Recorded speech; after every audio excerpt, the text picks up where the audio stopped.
Alrighty, so Bohr-Rutherford models of the atom. Okay. Yes, we're taking notes, but don't waste your time copying down every single letter. Once you write this down once, you can abbreviate it BR, Bohr-Rutherford. Okay. And can this hear me?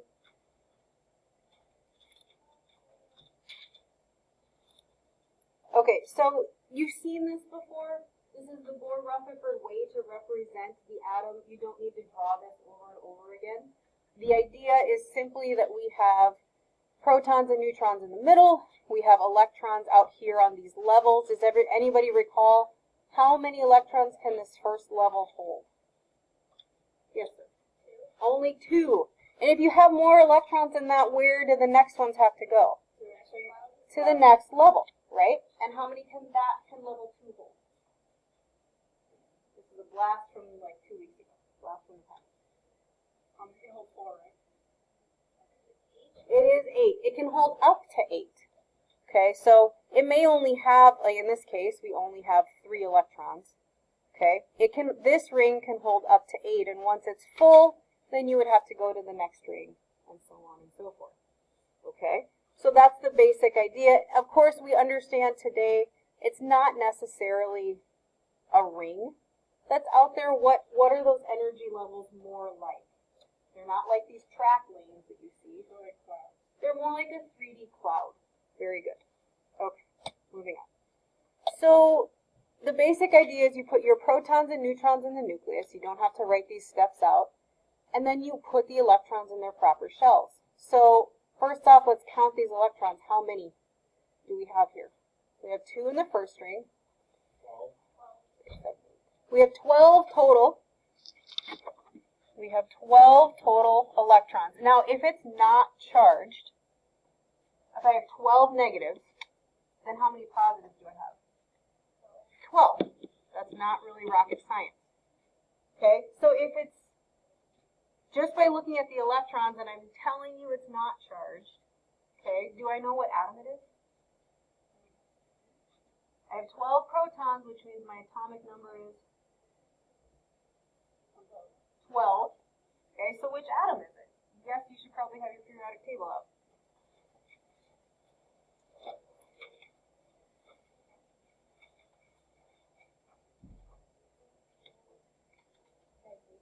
Very good. This is magnesium. I would need a different color, but I could put my 12 protons in there. Tell me, what is the mass number of magnesium? Is it 20? It's 24? That's easy.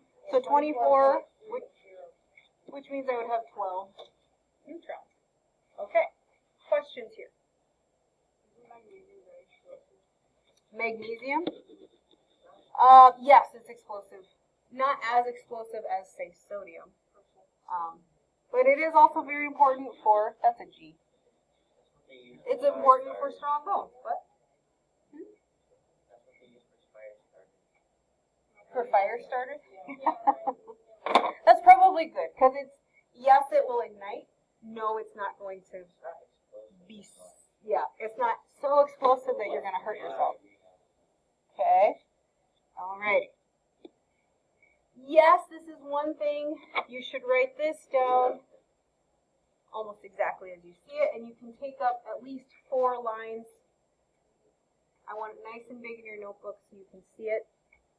This is called isotope notation, and it's a different way of looking at an atom. So just as we're getting used to where the atomic number and the mass number are on the periodic table, I'm giving you this brand new symbol where they actually switch these. These end up switched. Okay. On the test, which is coming next week, this will appear on the test. Like I'll print this on the test for you. Okay.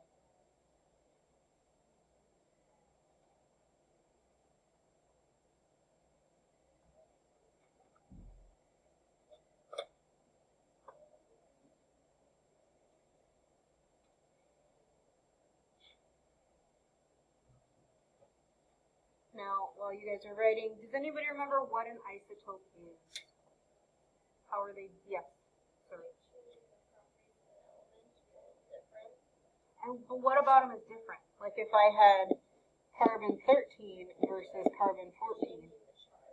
Nope. Charge isn't necessarily different. Yes, you're changing the number of neutrons. So, carbon, if it's carbon, it has to have how many protons? What's its atomic number? Yes, it would have to have 6. That's a 6. 6 protons here. But if it's carbon 13, I'm just going to put that there. That's the mass number, according to my symbol over there. And if it's carbon 14, it would look like so.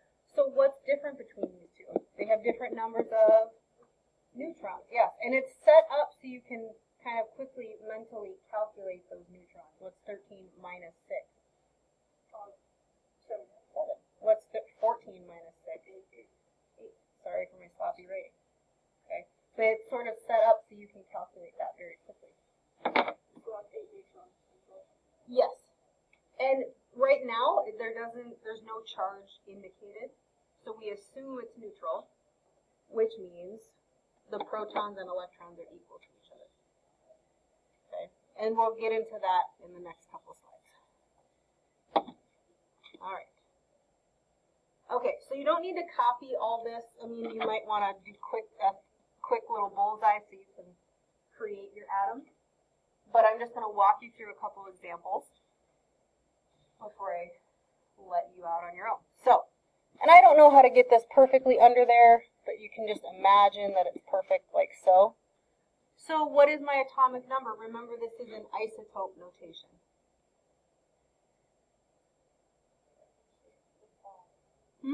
The bottom, yes. And remember, this one and this one are the same thing, right? Batman and Bruce Wayne. Is that right? How'd you get that?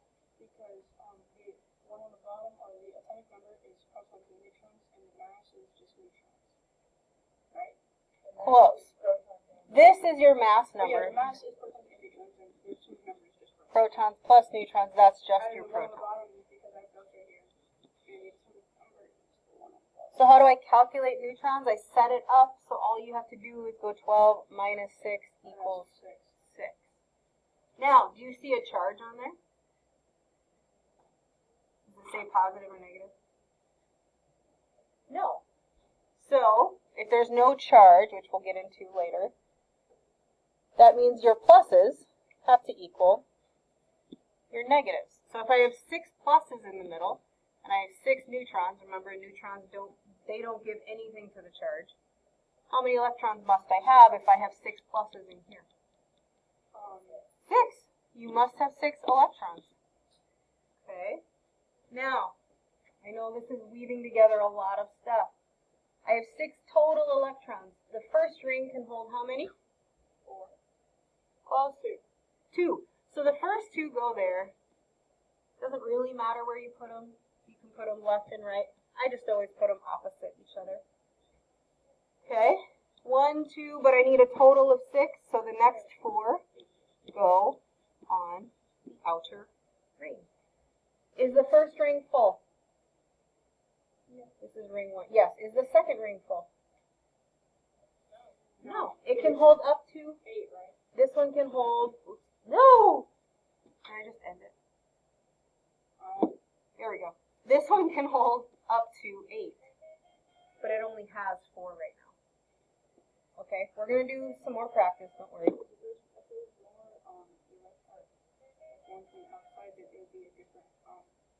It would have a charge. All right, I'm going to ignore that for now. So what's this element? This is helium. What's its atomic number? 2. Very good. Its mass? 4.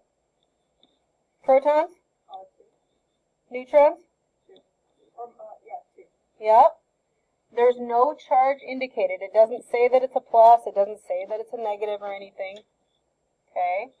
So that means its pluses and its negatives must be equal to each other. So how many electrons?